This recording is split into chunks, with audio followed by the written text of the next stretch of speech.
Series of author interviews is brought to you by Leisure Press and the Book Reality Experience, turning writers' dreams into book realities.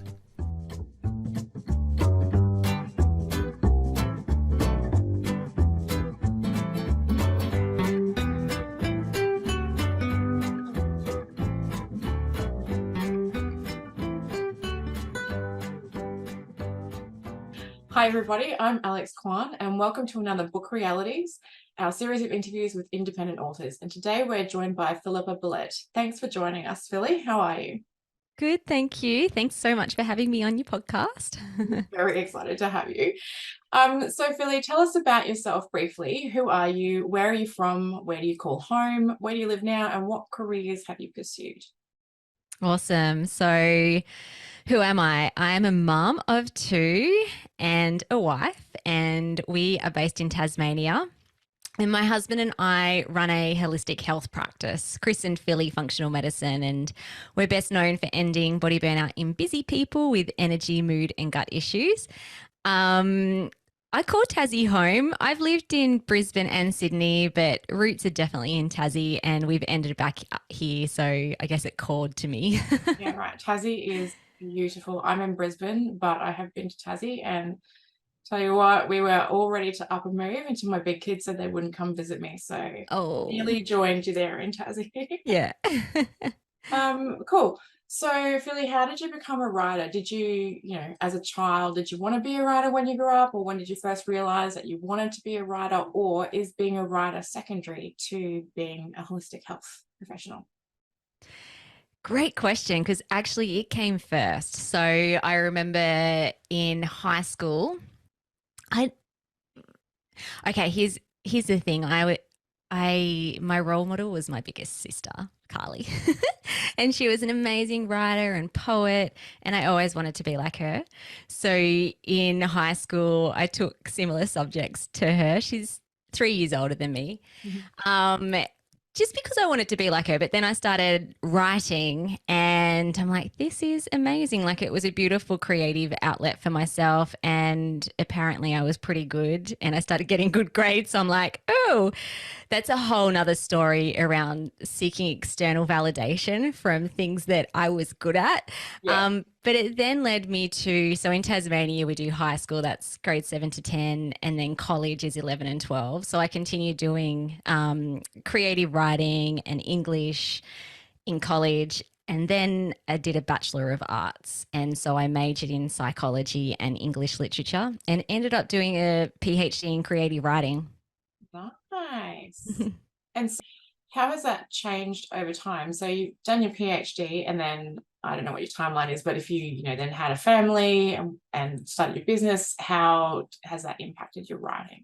Yes, yeah. So did the PhD, and that was specifically around the power of words to transform self and others. And I loved it, but I really burnt out. Like, and this was years. It was starting right back at high school, as I said before, a little high achiever, but kind of driven out of the need to prove myself. So there was a lot of fear based behind why I was writing back then. It's kind of like, oh, if I do good and I get good grades, and I may as well just do a PhD because that's the next step to continue on in academia. I loved it. Like, it was still my passion, but there was a lot of pressure, internal pressure that I put on myself. So 5 years of PhDing was intense. And at the same time, I was tutoring and lecturing at university as well. And I just had massive imposter syndrome. Like, I would turn up to a classroom of adults to teach them. And I was kind of a baby back then too. I think I was 23 was when I started the PhD. So that was quite young for academia. And then on the day that I got my PhD report back, I gave birth to my first baby, which was lovely, but really traumatic. So it was a 3-day labor. I had a lot of physical trauma. So my bladder stopped working for 4 months. Like, I had no sensation to pee. I had tearing up my bowel as well, so kind of a bit incontinent that way, like severe constipation. And then from there, and I was on heaps of antibiotics because of the bladder issues, I had to have an internal catheter in to help me urinate. And I was also taking antibiotics and getting lots of UTIs during that time too. So after my first baby, just month by month, I started getting more and more weird health symptoms. It was definitely postnatal depression, and then with my second one, postnatal anxiety, but also gut issues, hormone issues, skin issues, chronic back pain, chemical sensitivities, energy issues, and really low immunity. Like I was catching a new infection, a cold, flu, or an infection every 2 to 4 weeks. And I stopped working. So I stopped the lecturing side of things because I just couldn't do that as well as try and juggle a baby and my own health issues. And then when my first baby turned 1, I felt like an 80-year-old. So I'm like, I have to do something because I'm just getting worse and worse each month. And back then, from a medical point of view, the GP, ran the tests and she's like, meh, nothing really sinister is showing up. You're all good. It's just part of being a new mum. And I'm like, this is not part of being a new mum, because I can see friends and family members with little babies and they don't feel like I do. So that led me down into holistic health. So looking at nutrition first, and then I started studying nutritional medicine as a practitioner. And then later on found functional medicine, which is what the book is about. So I might just, because I feel like not many people know what that is unless they're in the space. Yeah. So it's using natural therapies and also combining that with scientific lab testing that go beyond what GPs and medical specialists test for, and then treating the deepest root cause so that you're not just band-aiding symptoms, but actually getting resolution of your health issues. So that was a long-winded answer to the question. So that was like the journey. And so I've been a practitioner, I don't know. We've been in the health space for the past 15 years, my husband and I. And the business that we now have, I knew that I wanted to write a book about my experience, but also my clinical practice, and a really awesome book that women could have to one, know that they don't have weird health issues. I use that term because a lot of people are like, oh, I don't know what's going on. Everything is so weird. The doctors don't know what's going on. And now there's no hope for me. So to give women hope that actually the body breaks down in only so many ways. So it's actually not that complicated to heal yourself. Yeah. And then also a practical guidebook as well to help women overcome their health issues. Yeah, that is quite the journey. Now I have started reading your book. I'm not all the way through it. Can you tell us what the book is about? Just like 2 sentences. Yeah, well, I'll give you the title and subtitle, hey? Yeah, go for it. So the title of the book is Ending Body Burnout, and it's a functional medicine guide for busy women with energy, mood, and gut issues. Cool. And what do you love the most about this book that you've written? What do I love the most? Yeah. Oh, okay. Well, I didn't want it. It could have potentially been a very dry, boring kind of scientific or advice-giving book, but I didn't want it to be like that. I wanted someone to read it and really resonate with the stories inside the book. So my own story is weaved through it. In our practice, we work with men and women, but I really wanted to write this first book specifically for women because it was born out of my own experience. But I also have created 3 different characters in the book who are composites of women that we have worked with. So actually none of the stories or their journey is made up. It's just that I've taken a bunch of different characteristics of people that we've worked with and turned them into 3 distinct women that have that go on their own health journey throughout the book. Yeah, cool. And what I really enjoyed about it is the dialogue between you and these women that you've created. It makes me giggle when I read it because I can kind of hear the voices in my head and see just kind of see the scene play out. So I think you've done that really well. So awesome, thanks. And I did want it to be not comical, although I'm very glad I made you giggle, because that was my point too, in that I wanted it to be enjoyable. Yeah. And entertaining as well. And also just the way that I have I speak in the book is the way that I speak to women anyway. Like I'm very intelligent and clinical, but when I'm talking to my people, I break it down so that people understand it and add a bit of like poo jokes in there as well. Everyone loves a poo joke. Okay, cool. So what is your work schedule like when you're writing? How long did it take you to write this book? Okay. So the first draft took me 6 weeks. Wow. And I had help to do that. I was in a book building course, and they're like, if you do 1,000 words a day, you can write the whole draft in 6 weeks. And I'm like, okay, mission accepted. And it was awesome to do it like that, because in the past when, like, for example, with the PhD and when I've done more research, academic type stuff, even when I was doing poetry and short stories and novellas and that sort of stuff, I would be very overthinking around everything that I put on the page, even if it was a first draft. Yeah. So it was almost like I would reread the same sentence 10 times. Whereas this one, I'm like, no, my mission is to just get everything out of my head down onto page in 6 weeks. And so that's why it was so quick. It was a crap draft, but at least everything was down there so that then I could use it. Then I could do something with it as opposed to just staying in my head for the rest of my life. Yeah. Cool. So then I did a second draft. Okay, so that was really quick, but then the rest has been really long. Yeah. So probably from start to finish, it took me about a year. Mm-hmm.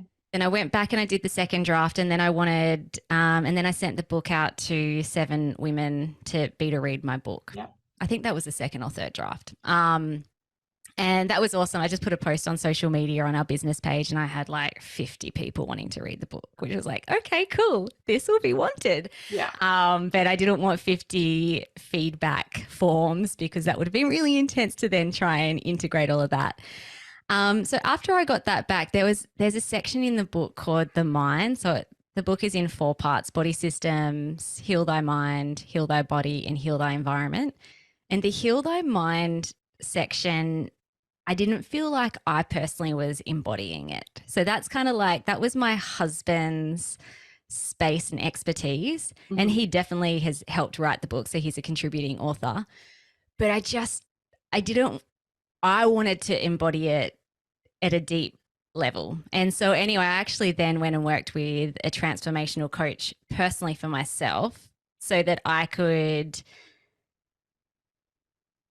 understand. Well, there were things that I wanted to work on with myself, and I had a bunch of health issues flare up again during COVID, which weren't going away with using all the physical protocols. So anyway, that was like a 6-month journey. And then I'm like, okay, cool. Now I'm ready to go back and finish this book, which I did. And then I reached out to you guys. All right. Nice.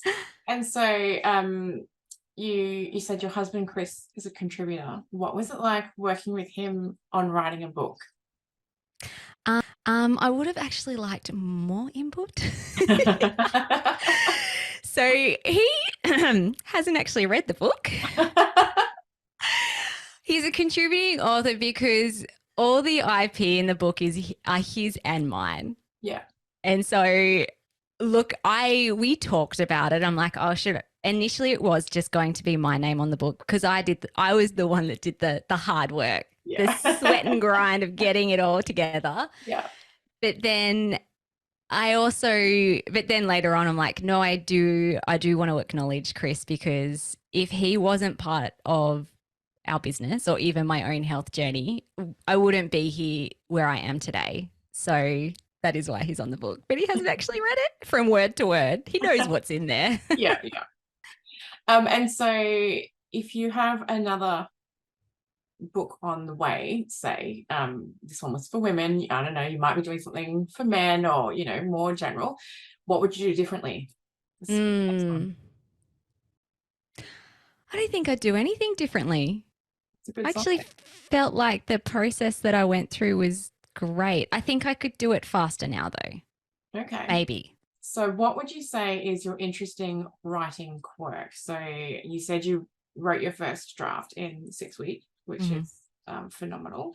But did you have a set time or a place, or, you know, a drink that you have to have, or music that you like to listen to while you write? Is there something almost superstitious that you like to do while you're writing? Usually I'd be wearing really just daggy clothes. Daggy clothes. So I am a person who I'll use the word time block, but it's kind of more state blocking. So Yeah. it's kind of like when I'm working with clients and I'm showing up to my clinic as the practitioner or the coach or therapist, then I'm wearing certain clothes and my makeup is done and my hair is done, or, you know, if I'm having a podcast or whatever it is. So it was almost like, yeah, like I actually definitely would say I got into character when it was book time. And it was usually just like my daggy tracky dacks.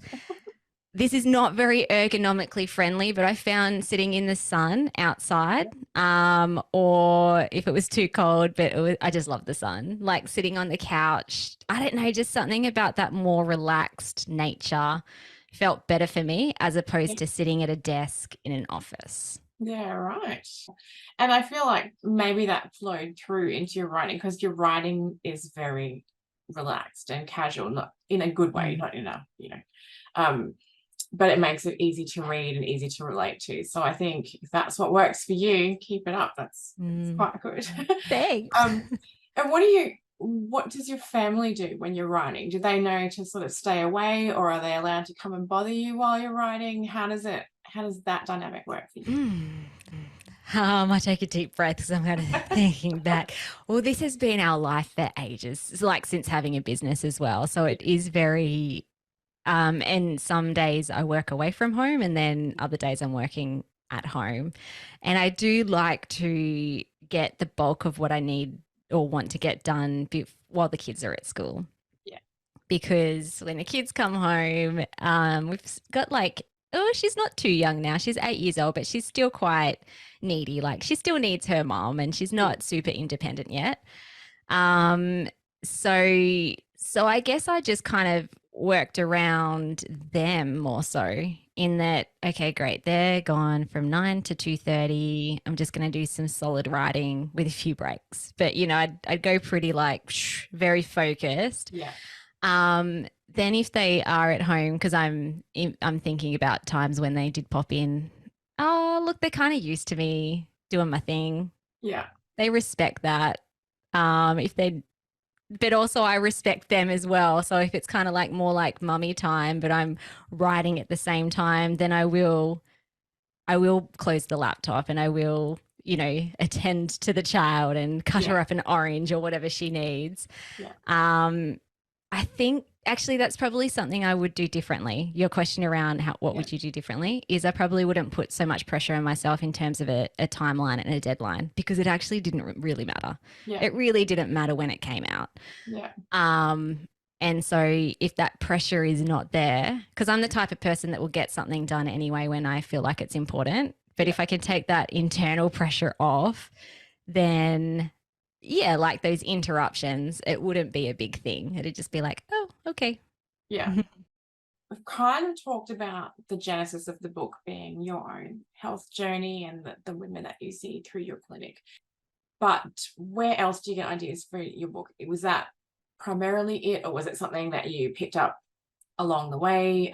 And you said you've got 2 other ideas germinating. So where have they come from? Oh, everywhere. Yeah. So I'm even thinking about the like I love to read. I read all types of books, fiction books I love reading, and business books, and then health books. And I remember there was a book called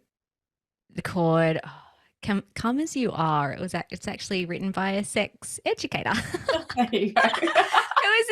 It's an amazing book, everybody. Yeah. But the idea for the composite of 3 women actually came from that book, because she did something similar. She said, because from a privacy reason, she doesn't want to use like specific case studies. So instead she weaved these stories in with the characters, and it was beautiful and amazing. And I'm like, I think I could do something like that. So that was where that idea originally originated from. And then like there's a lot of references in the book as well. So I didn't want it to just be like, oh, this is just coming straight from my head. There are many amazing people in the health space, in the mindset space, in the environmental space that like we're standing on the top of the shoulders of giants. Yeah. And so using also, I guess, my more academic research skills of, well, this isn't just my IP. Like this isn't just my thought leadership. It's this beautiful combination of learning from everyone that's gone before me and then taking something and giving it like a really unique spin on how we practice functional medicine. Yeah, nice. And when you were doing your research, what was one of the most surprising things that you learned? Surprising things. I don't know. I guess I already knew because I'd been researching for years and years and years anyway. So it wasn't like anything new popped up. Okay. It was probably the mind stuff when I was doing my own work that there were some considerable insights that I learned about myself and also about the unconscious state and how that interacts with the body. That was in my embodied research, I guess. Which was the most surprising, mind-blowing. Yeah, cool. And then having 50 people want to beta read your book. You sounded like you were pretty surprised. Oh yeah, so that's true. That's a good surprise, all right. What do you like to do when you're not writing or working on your business? I love the beach. I love nature. So my most favorite thing to do, and I do this most days, is we live right near a beautiful beach. We're in just like paradise. So I'll grab my favorite podcast. I've got a few people that I follow and I'll listen to the podcast while I take my dog for a walk along the beach, and it's the best. Nice. And I love food. I love going to like health food cafes and just having like delicious food that I also know is deeply nourishing my body. That sounds really nice, actually. What would you advise other writers who are just starting out? I think the 1,000 words a day to get your first draft out, amazing, because otherwise it can take years and years and years and years. But once you have that first dump, then there's something tangible that you can actually start working on. So I would try and do that first draft as fast and furious as you can without even thinking about it at all. Like it's just like get all the ideas down and then go from there. How long would you say it takes you to get your first, like your 1,000 words in a day? How many hours are you working to make your 1,000 words? Probably, oh gee, that's a good question. Not very long. I think about an hour. Wow. An hour or two. Yeah. That's flying. Yeah. And that's like not thinking about it. Now, I mean, depending on what genre or like what type of book that you're writing, because the book is based on our Ending Body Burnout method, which is what we practice in our clinic. Yeah. I knew everything that was going to be in the book anyway. Like it wasn't kind of like, oh, this is surprising. Oh. Yeah. I mean, the way that the style and the way that it's kind of manifested with the characters, that was surprising. But in terms of, I knew everything that I needed to know. I just needed to get it out. It might be a bit different for someone who's, say, writing a fiction book where it's where that creative process is often more meandering and not so structured. Yeah, cool. What's the best thing, like your happiest feeling or best moment or realization about having now written a book? I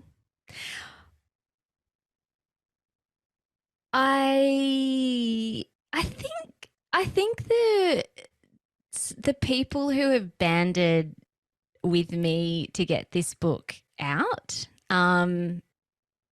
like publishers, editors, but also too, I've got some phenomenal women who, like one lady, Lisa Kordoff, who is very prominent in our health industry, especially around helping women with burnout. I just sent her an email and she's like, hell yeah, I want to write a foreword for your book. I'm like, amazing. So it's just, I feel like I've always known that what we do is awesome. But then now with a physical book for other people to be able to see that Yeah. and then to get on board with the same mission and help each other grow and thrive and Yeah. spread the word. That's been really special. I actually bawled my eyes out when I read Lisa's Aw. forward. I'm like, oh my gosh, this is just perfect and it's so beautiful. And yeah. Yeah. Oh, that's really nice. What's next for Philly Bellette? Oh, okay. Well, from a writing perspective or a life business Either perspective? or, both, whatever you want to answer. Well, currently I'm working on a book marketing launch, Yeah. and I am toying with the idea of maybe doing a book tour around Australia or some different areas in Australia. Yeah. So that's kind of what's on my mind at the moment. I mean, there's always stuff that we're doing in business, but from a writing perspective, I've got two books. So in my head, one is this is like a working title, but Weird Health Issues and Trauma. Yeah. And the other one is Heartburn, the things your doctor won't tell you or doesn't know. Sounds almost special. Always controversial.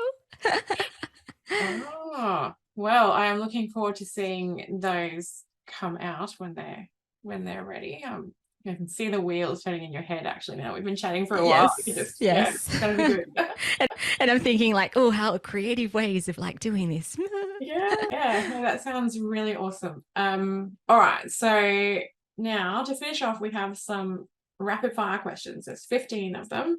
Okay. So we're just gonna shoot through. If there's something that you want to come back to, we can just pass and come back to, but there's nothing too curly in here. Okay. All right, you ready? Yeah. All right. What is your favorite book? Okay, I'm just going to answer with the first thing that comes into my mind, and I know I will think later and be like, oh no, that's not my favorite. Okay, the first book that came to my mind was a book called Deep Nutrition, because that is what changed my health and my life and trajectory into the health business. It's a pretty good reason. What's your least favorite book, if you have one? Ooh. Least favorite. I don't know. I'm the type of person that reads like if I read a book, I'm reading the whole thing. Yeah. I'm like, there's always like little hidden gems. Yeah, this is true. All right. In the context of all of life, emotional creativity type thing, what turns you on?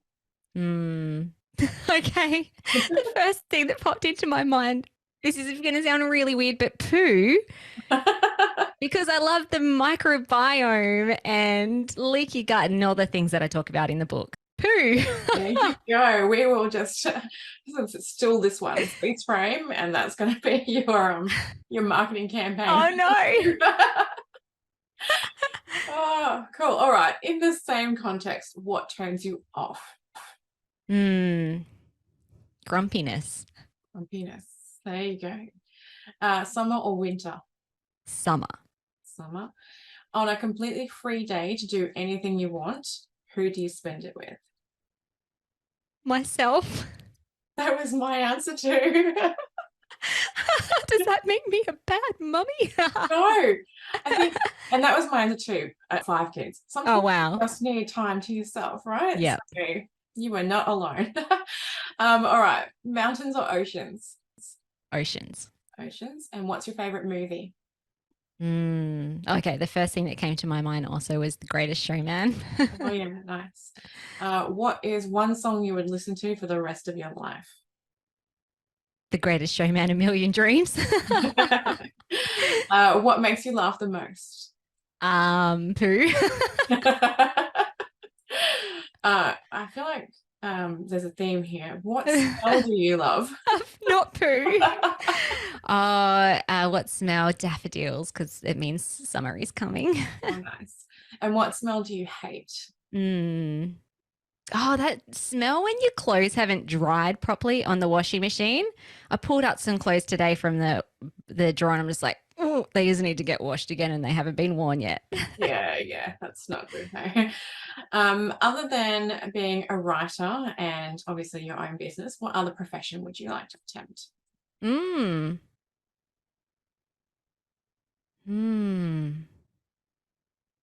Maybe like artist.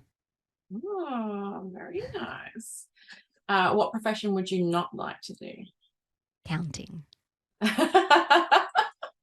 Fair. And if heaven exists, what would you like to hear God say when you arrive at the pearly gates? You are enough. Oh, that's nice. All right, well, that is the last of our rapid fire questions. So well done. You answered very, very well, very quickly. And that also brings our interview to a close. So again, thank you very much for your time today. It's been lovely chatting to you and getting to know you. So all the best with your book. Thank you so much. And I want to thank you guys as well. It's been amazing journey working with you and really seamless, actually. Like there haven't been a lot of hiccups. That's what we like to hear. Which is just lovely. It's just been so nice just to give my book baby over to someone else and they actually turn it into a physical thing. It's a big thing to hand over your something you've worked so hard on and you're so invested into someone else. So hats off to you for that too. Yeah, and I'm just in love with my book cover. It's so beautiful.